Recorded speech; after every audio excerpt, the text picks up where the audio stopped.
I just want to address something first. Oh.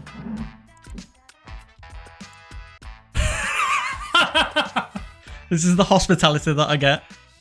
Can the camera see that? Yeah. And for those listening, it's a cup. So, O-C-K, and the holder is the C for which is you. Thanks, mate. Hospitality. They get it. How you been? I'm okay. Yeah. I'm super excited. Super excited to be back in the studio. How are you? No, incredible. Cloud 9. Honestly, the past 4 weeks. So we've been putting up an episode a week. The reception's been unbelievable. I think, we couldn't have anticipated the reaction on social media, the views we've been getting, the engagement, the comments. Subscribers? Yeah. Wild. The growth. It's been wild. Obviously, going into things like this, you would hope that you'll get a good reaction, but yeah, it's been wild to kind of experience it. Expecting like 32 views per podcast, it's not a sprint, it's a marathon. No, exactly. But the reception so far, thank you.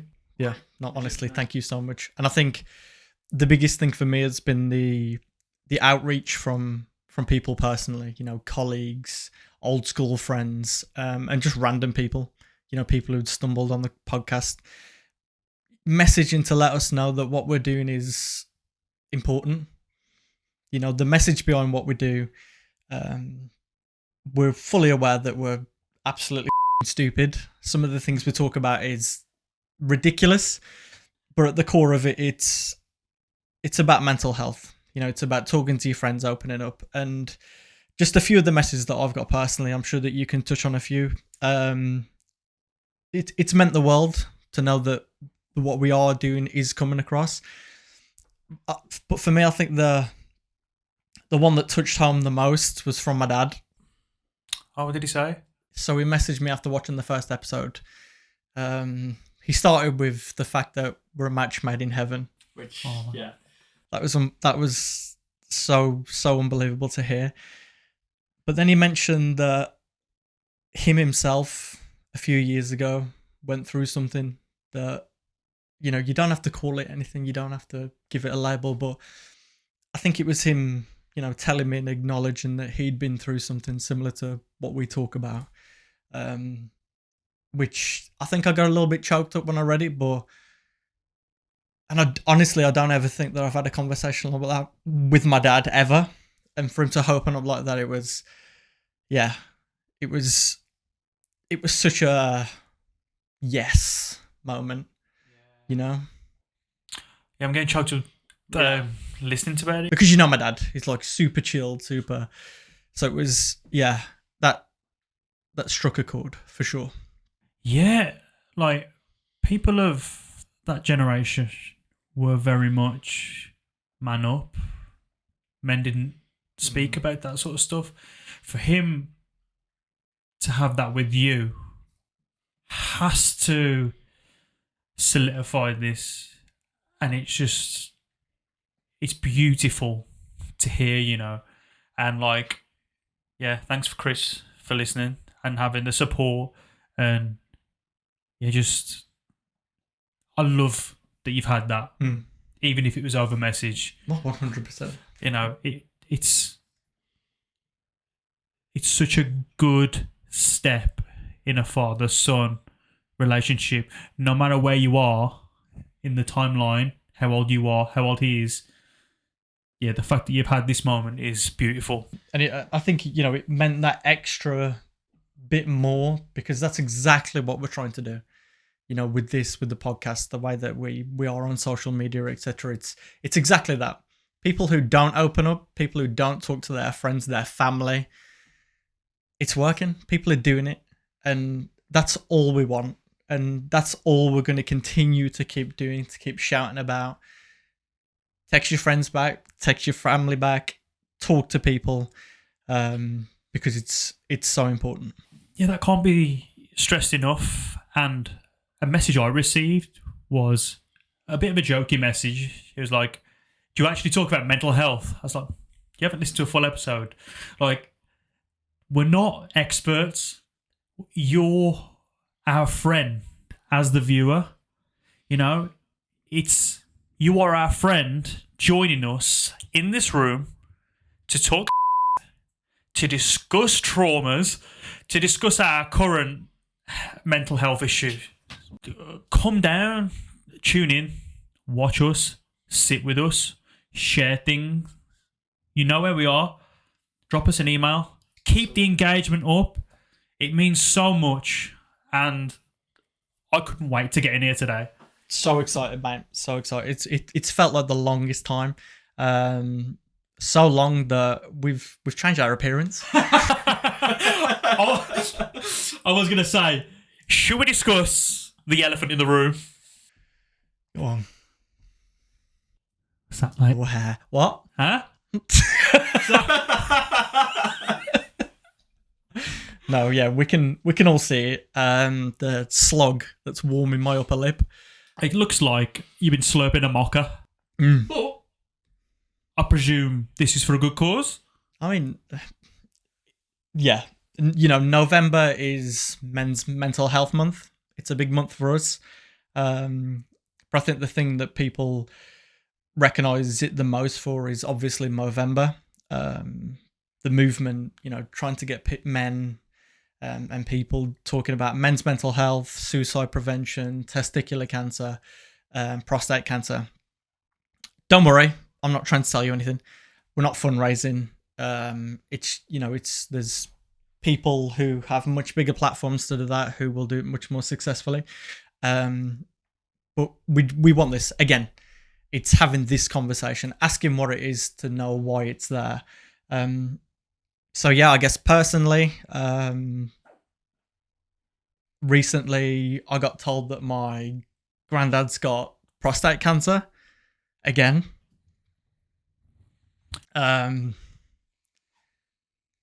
So I think so it's the second time. He beat it just before we started our friendship about 12, 13 years ago. I think I remember you saying. Yeah, I was in school at the time.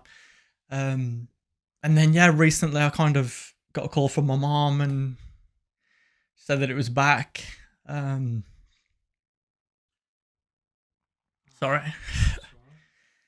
And it doesn't look good. I think we're going through a process where it's elongating, prolonging life, I guess you can call it. So yeah, it's real. Weirdly, on my way up here yesterday, I walked past a sign that was, I think it was from Prostate Cancer UK, that 1 in 8 men will get prostate cancer. So if you take anything from this story, me sat here blubbering, get checked. What's the harm? You don't have it, you don't have it. You catch it early, maybe you'll have a good story. So yeah, that's why my upper lip's hairy. For Stan, he also has a moustache. So I kind of catch myself in the mirror sometimes and I feel like I look exactly like him.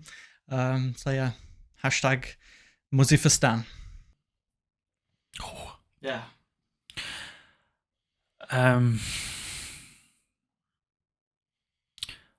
Sorry, Mum. And the times like this, you don't have the words, and it's difficult hearing it for the first time now, knowing that you've kept that to yourself and you haven't shared that. I'm really sorry.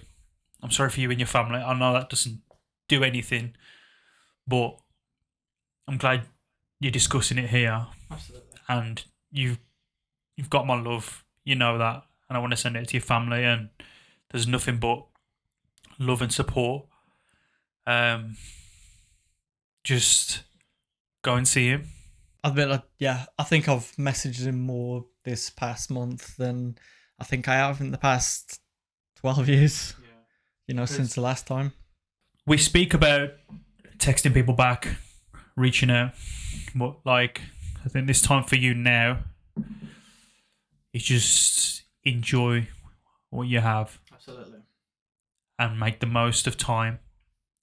If it is at that stage, just do that, and you won't regret it. You know, and I think it's a beautiful thing you're doing with a mustache. Yeah, it's everything. It's not the easy. I know it's not the easiest subject matter. It's not the easiest, and these conversations are always. It's why I don't have them. It's why I didn't say anything up until now. But yeah, it's been a difficult month for many reasons, and that's definitely kind of compounded it. But I'm glad you've got this as a platform and a distraction. You know, your words can hopefully encourage others. Yeah. You know. And that's all I want, you know. Open up, talk, get checked. Because you never know. You never know. But yeah. Hair. Yeah. I've had my hair cut. I don't think it looks that bad. I think the barber did a really good job at covering it up, disguising the hairline. Well, the headphones, they're kind of pushing it forward. But when it's styled properly, I'm quite happy until the hair transplant comes in. That's still on the cards. Yeah, this is just a smoke screen until they come in. But no, mate, honestly, it looks infinitely better. It really does. You know, you don't have to rely on caps and headbands, which I'm glad, because I was going to rip you to today if you came here in a headband. I like the headband. Makes me look a bit hemp. You're the only one. Guess I won't wear headbands again. You wait. It's like a hair transplant. So we obviously share accounts now, and don't worry, we share accounts now because of the podcast. So you know we both do social media for the podcasts, which means we share algorithms.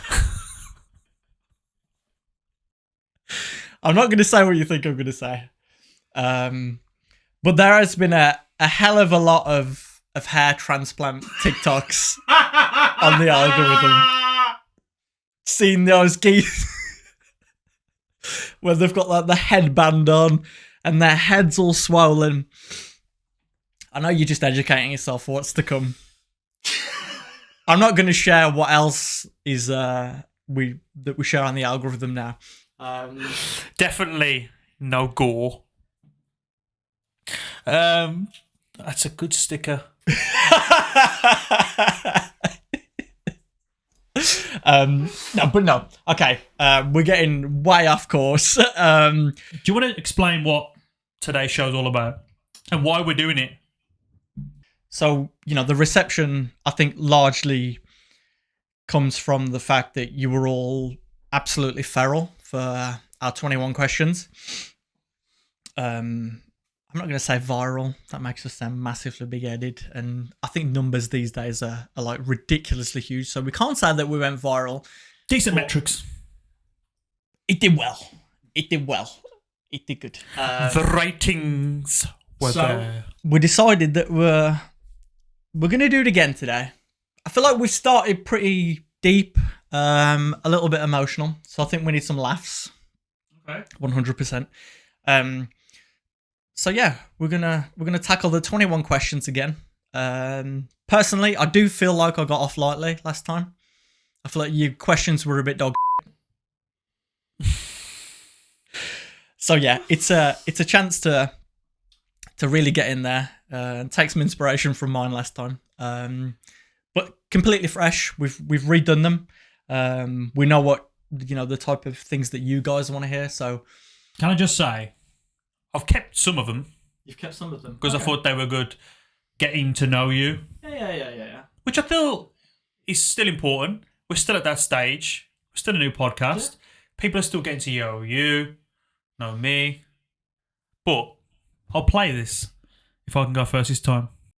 Yeah, no, you're going to go first this time. Is that fair? Yeah. So I've devised a couple of questions. More than last time. Have you got a format to your questions?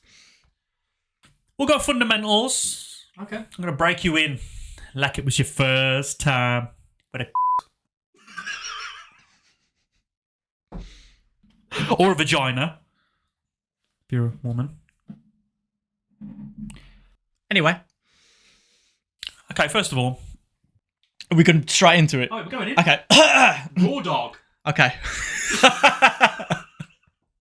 Not you easing in. Spit on it at least. Right. I didn't need to do that. No. Okay. Money or fame? Money. Why? Fame's not going to pay the bills. Fame's not going to give my family a platform. Whereas money will. What if your family want to be famous? Then we need to sit down and have a conversation about priorities in life. We got a mortgage. We got bills to pay. Okay, fair enough. What do you love most? My little family. Yeah, partner, Daisy. Yeah. Specifically, just, on the evenings when it's just you two, just chilling, telly on, takeaway. Can't beat you. Right. Okay. What do you hate the most? Can I address this? Right. People who don't put equipment back when they're at the gym. Put your weights away when you're done with them. Right. No, I don't understand it. It's so rude. It's so inconsiderate. Gym etiquette is a big trigger for a lot of people. 100%. I think it's even the same. I do this massively because I'm a big sweaty. I have to wipe equipment down when I'm done with it. That's another one. Wipe your equipment after you're done with it. I don't want to be sitting on your sweat patches. Especially coming out of pandemic. No, 100%. 100%. Put your equipment away. Put your weights back. And if you really give a shit about people in the gym, put them back in order. How disgusted were you with my gym?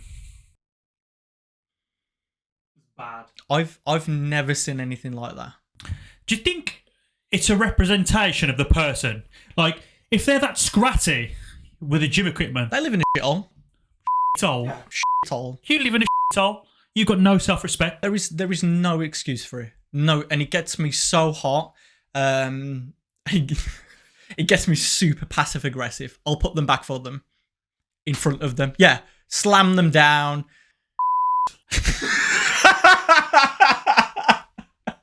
Slamming dumbbells down, giving people the eyeball. I'll put it back.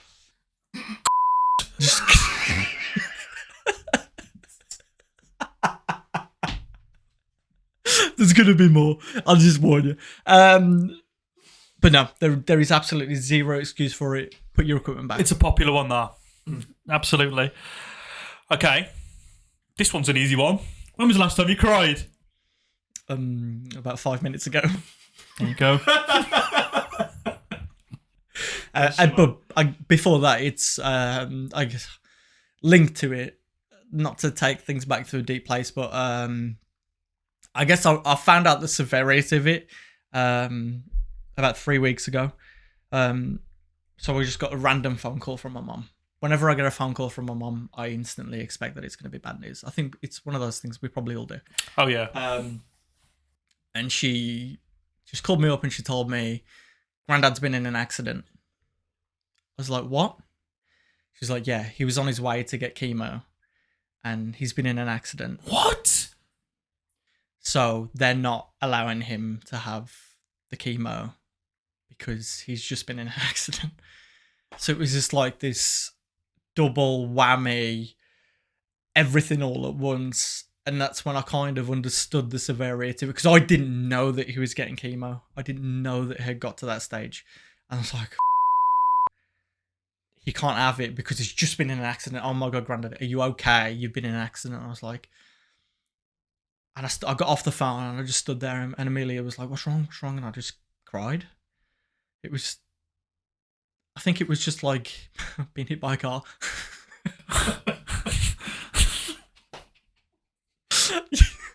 It just came all at once, and yeah, that was the last time I cried outside of the podcast. Wow. Yeah. Mate, you've been through the mill. It's been a rough month. Yeah. I thought I had it bad. My problems don't seem so bad now. They're pretty bad. So yeah, don't cry over small shit. No. Cry about anything you want to cry about. Head. Said the mug. Okay. What's your biggest toxic trait? Toxic positivity. Okay. I feel like I can be guilty of being too positive about things. And I think maybe because I think it leads to a false sense of security around things, or it gives people the wrong impression, or maybe it lures people into a don't worry about it attitude. Yeah. Because I'm the type of person who doesn't really like to think negatively or approach anything negatively. Like, everything is going to be fine. You like to just brush it under the carpet? Because it's going to be fine. Yeah. If anything happens, we'll cross that bridge when we get to it. But I think maybe it can take the severity and the seriousness out of certain situations. Yeah, that's relatable. Yeah. I'm sure a lot of people can relate to that. And it's a difficult thing to kind of accept. Because then I'm not the type of person who will be like, "Oh yeah, it is shit. What are we gonna do?" Yeah. When maybe sometimes that is the conversation that you need, rather than, "No, it's gonna be fine. Don't worry about it. I promise you, it's gonna be fine." I think with friendships and just relationships as a whole, you need, if you love and respect somebody, you need to give the best advice you can. And with that, you can't just tell people that everything's going to be okay. Everything's sound. You're right about everything. Because that's not what a friend or a family member should do. You should look at the whole situation, weigh everything out, and give the advice back, whether it's good or bad, whether it's what the person wants to hear or they don't want to hear. I feel like, that's just the best way you can be with people. Absolutely. But even sometimes, and Amelia tells me all the time, sometimes she just needs to be heard. Yeah. Just listen. Just sit there and listen. Just hear her. Validate what she's saying. Yeah. We don't need to fix things all the time. Yeah. And I think us as men, that is the thing that we instantly go to is, okay, how can I fix this? This is what we need to do. This is what we're going to do. It's going to be okay. Sometimes it's just about just sitting there and listening. Yeah. Communication, big one for me as well. Especially, that's the biggest lesson I'm learning currently, is being better at communicating and understanding, like I just said, all the elements of a situation or heated discussion, arguments, same thing. But yeah, I digress. That's the Luke stuff out the way. Strap in. We'll go to more of a darker side. It's not as dark as you think. You're not pushing it as far as me. No. Okay. I'm going to give you more dilemmas. Okay. Than smut. Okay? He loves the smut. Right. Would you rather be able to read everyone's darkest thoughts, or have everyone be able to read your embarrassing thoughts? Wow. I think I'd need to read everyone else's thoughts. Selfishly, I don't think I could put myself in that position of being so vulnerable around everyone. You'd never have the upper hand. You'd never have an advantage in any situation. you're just getting red. You know, the tea's out there. It's spilt wherever you go. It destroy you. Yeah. I think it would be difficult being able to hear everyone else's thoughts, but yeah, I'd rather have that than being able to let everyone else in.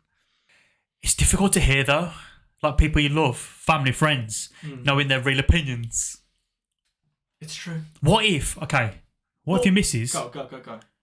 like thinks you're like a fat in something? So like, in her head, she's not gonna say it loud. She's not a cow, but she thinks it and you hear it. Oh, he looks like God, his looks small. He thinks he made me come. You didn't. It's nothing we don't know anyway. No, but I think if the shoe was on the other foot, what if they could hear you? Your life's over. You're done. You can't share your subconscious. You're done. And sometimes you can't help your subconscious thoughts. Don't let them win, kids. Never let the keep you down. Next. Okay. What's your number one fetish? Wow.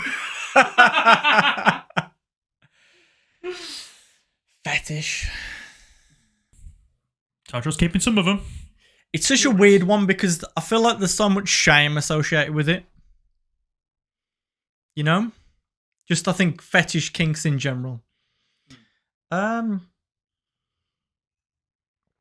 I'm not really a freak, I'll be honest. Okay. And I don't want no shaming when this comes out of my mouth. You f***ing piece of shit. And I think I'll blame Tarantino a little bit. No. It's not. See, when you say you go straight to the extreme, but I don't know. Maybe a bit of a foot fetish. Really? Maybe.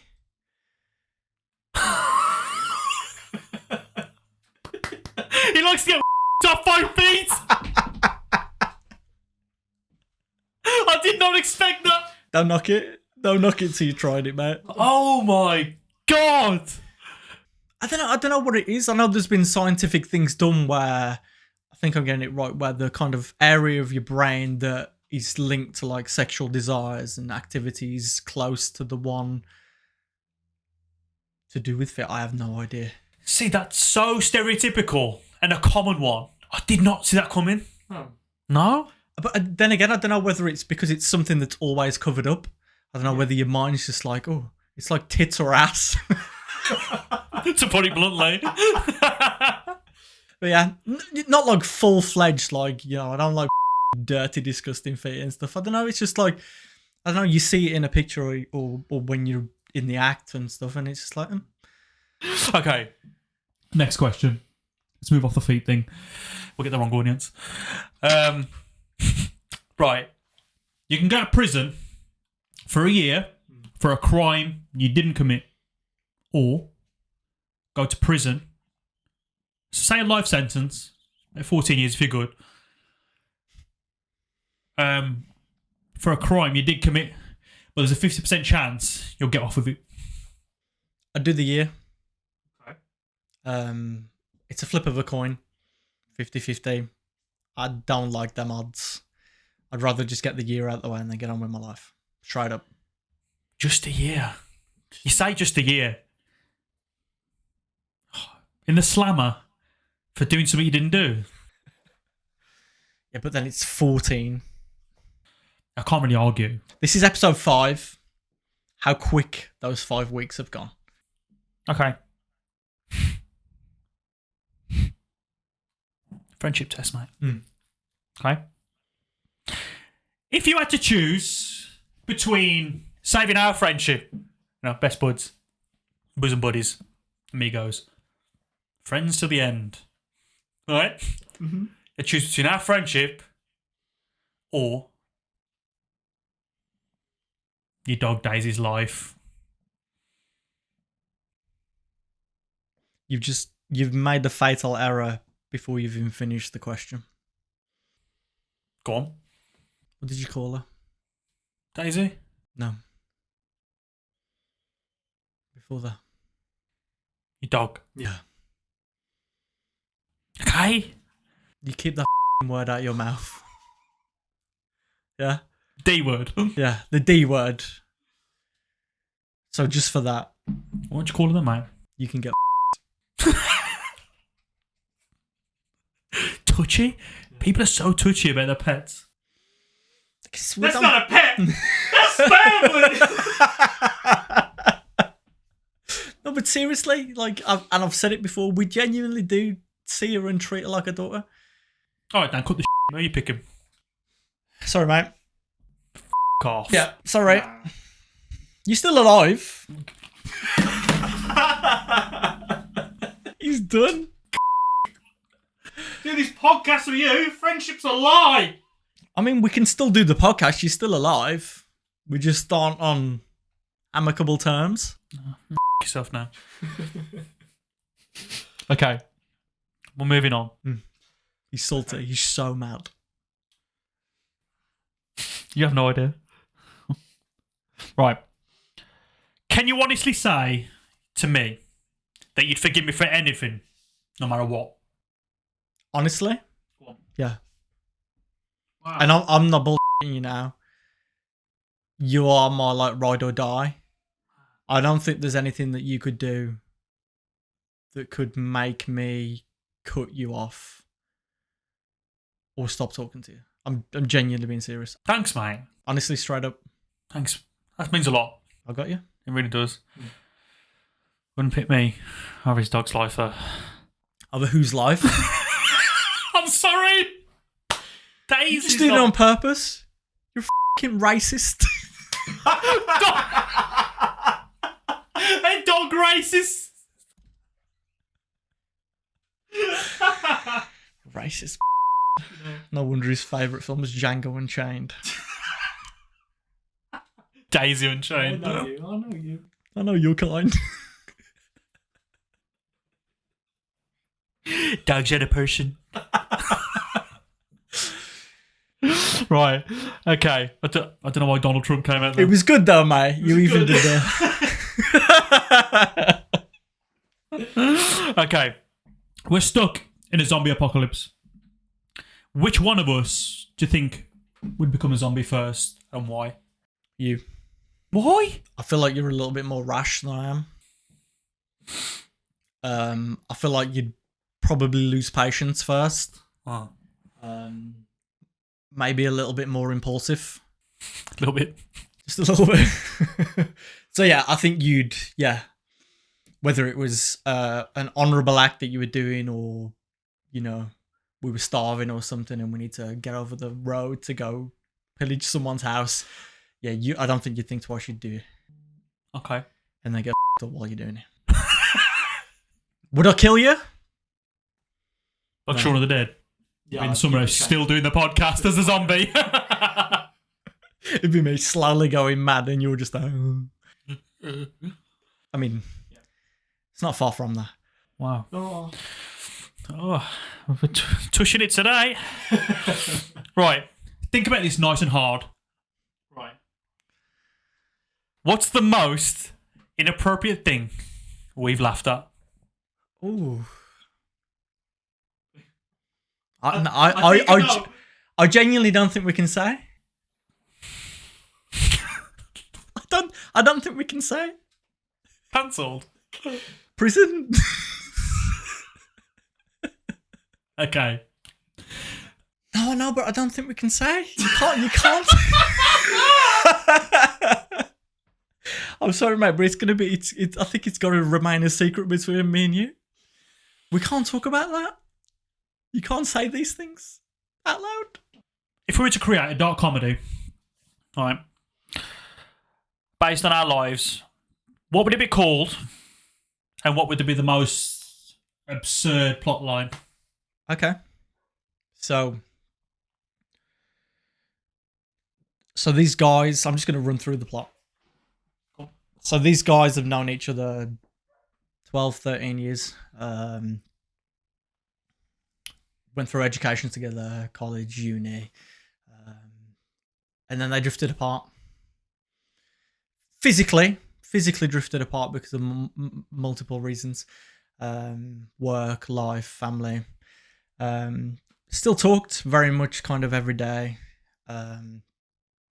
But unbeknownst to both of them, they were both going through things mentally that they both didn't talk to each other about. So after years of this, just getting on with life, not really seeing each other that much, but still keeping in contact to some degree. Both of them actually got diagnosed with clinical depression, myriad of other things, and then they actually pulled their thumbs out their asses and decided to meet up. And they tell each other about these mental illnesses and issues that they've been facing. And then they say, oh, you know what would be amazing? If we started a podcast. And they called it Boys Cry 2. So if there's a network out there that wants it made, we'll make it so. Okay. Right. If you could attend your own funeral, what would you want people to say about you? I don't want a funeral. Okay. Don't want a funeral. What's happening to your body? Whatever people want to do with you. Honestly, I don't care. I don't care. I don't want a funeral. I don't want a cremation ceremony. I don't want anything. If you go first, have your body. What are you going to do with it? Stuff me and put me in the chair. No, but straight up, it's something that I just don't see the point in. I understand from, I guess, the people, loved ones, and that perspective about wanting to celebrate you and stuff, but it's not a celebration. It's just a day of full sadness. A huge, incredible waste of money. When honestly, just like chuck me over your shoulder, go chuck me off a cliff into the ocean or something, or write you in a carpet, take you to the tip. But yeah, so to shoot your question down, mate. But yeah, I don't want a funeral. So nothing. I don't want anyone to say anything. Wow. Well, I feel like I know you a lot more now. You do. That doesn't get the point of the questions, I guess. Happy and sad about some of those. Yeah. So that's your lot. Yeah. Told ya. Not a lot of smut. Better. Still pitiful. Improvement. I feel like people might be a little bit more enlightened about me. Yeah, that's the whole point. As silly as it is, that's the whole point. You get to know us more now. Yeah, you ready? Come on, give it to me. Okay, so these are quick fire. All right. Don't want no conversation, no clarity, just first thing that pops to your head. All right? You ready? Okay. Who's your celebrity crush?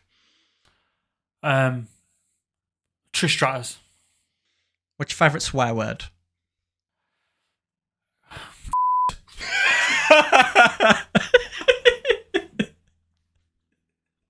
Simpsons or Family Guy? Family Guy. Good man. What's your biggest ick? People liking wrestling? That cow online offended me. Exclusively her? Yeah, just her. Just her. Okay. How old were you when you lost your virginity? 15. What's your dream sponsor for the pod? Blue Chew. Okay, last one. Blowjobs, hand jobs, or foot jobs? Blowjobs. Quick fire. Foot job. Not you. Fiend. Okay. Oh. What? I was going to have a prop for this, but I'll just move on. So it's the dark side. Darker side. What? So, traditional questions, how we've been doing it. Feel free to confer. Feel free to ask for clarity. So, what's a conspiracy theory that you 100% believe in? That's a great question. Great question. 9/11. Wow. Just because of what's happened in the world since and the financial gain across the board. You know, it's the insurance companies. You know, I think there was too much to gain. Oil in the Middle East. I feel like there was too much to gain. And if there was a conspiracy that made sense, why would you blow up those towers? I believe it. See how serious and deep that was. Do you know how much more light-hearted it would have been if we had tinfoil hats on? I'm so sorry. I'm so sorry that I deprived you of that. Forgot to make them. Forgot to make them. If we got an emergency announcement saying that the world is going to end in 1 hour, how you spending it? So right now, we get it right now. I'd go and play with my kids. I'd go in. I'd set up a battle. And it's making me really emotional. A lot of crying today. Yeah, just playing with my kids. What about you? That's stunning, mate. I'm in a pickle. I'm 3.5 hours away from home. Yeah, I guess the thought of not being with them tears me up. So I call them, FaceTime them, see them both. Say my goodbyes. And then probably go and get some drugs and get fucked up.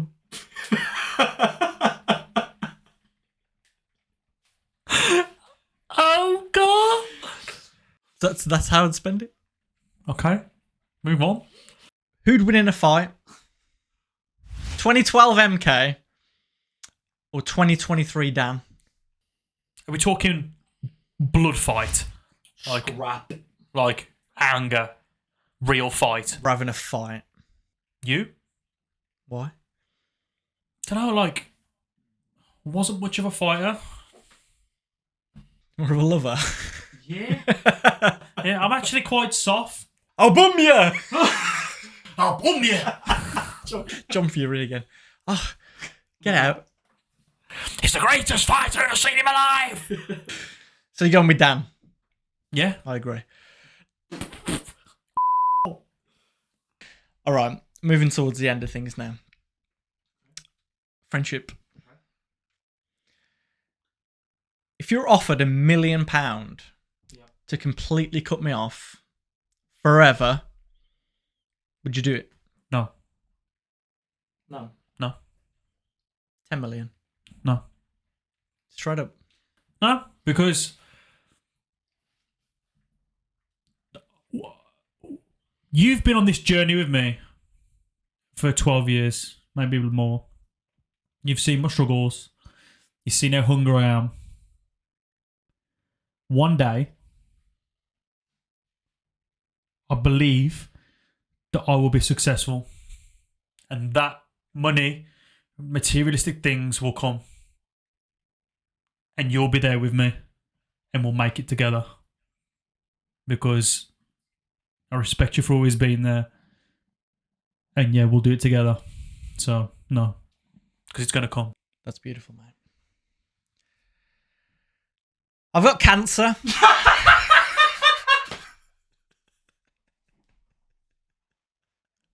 Again. That's back. It's bad. Stage 4. It's real bad. I need 24/7 care. Okay. But everyone's left me. It's too much. It's too much for them. Have I got to wipe your ass? Would you be my carer? Yeah. You would. Yeah. Straight up. Yeah. There's certain needs. You know, even though I'm at the end, mate, there's still going to be certain needs. Okay. Define needs. You know, needs, urges.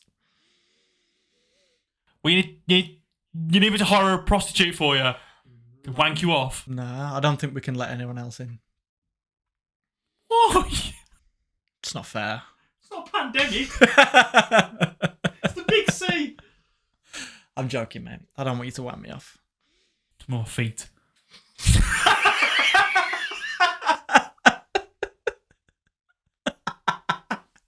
Get them Crocs off.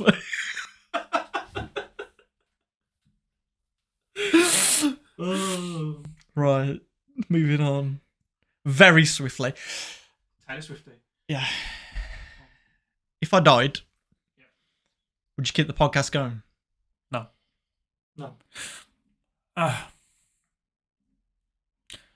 There's two ways of looking at it. Keep it on in your memory and keep the cause moving forward. Mm-hmm.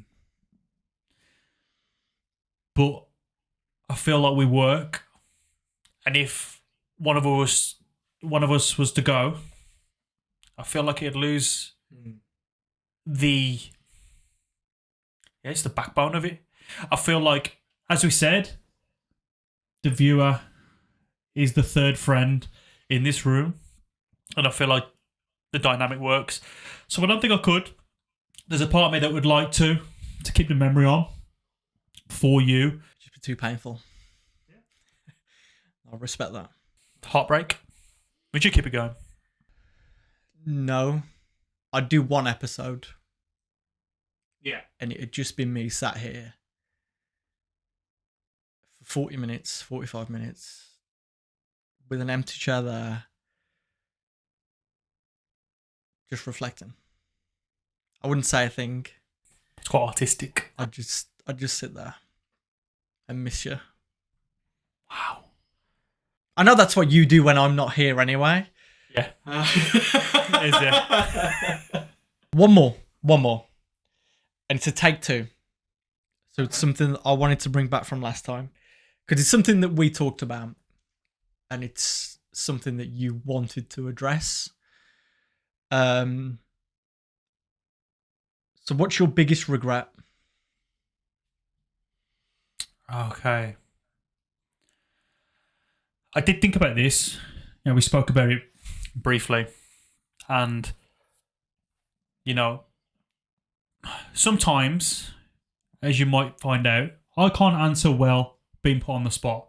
Sometimes I can. But my biggest regret is not forcing more of a relationship with my dad, because life is short. You don't know when it's gonna end, you know, and I feel like that's why I got so choked up about you having that with your dad, because me and my dad didn't have that. He was a recluse and kept himself to himself. When I think about it, he was quite unorthodox and he wasn't very social, which made me think he had a lot mentally going on. And that's why he had addiction problem, alcohol. Because it was a different time. He just thought drinking was something people did. And he did that every day. And he didn't make the best effort with me. He just didn't. And it's not that I didn't think he cared. It's just he kept himself to himself. And people will come to me. It's hard because I just wish I started to before he passed. Like about a year before he passed, I started saying we should do more stuff together. And we actually went to the cinema this one time, which was great. Do you remember what you watched? Yeah. Magnificent Seven, the remake, because we both like westerns. He fell asleep through it, so that was good. Got that memory. I just wish there was more efforts on both parts, and we had more of the stereotypical father-son stuff, because I do feel I suffer with a lot of abandonment from not getting that. And yeah, that's my biggest regret. Not having more time with my dad. It was too late.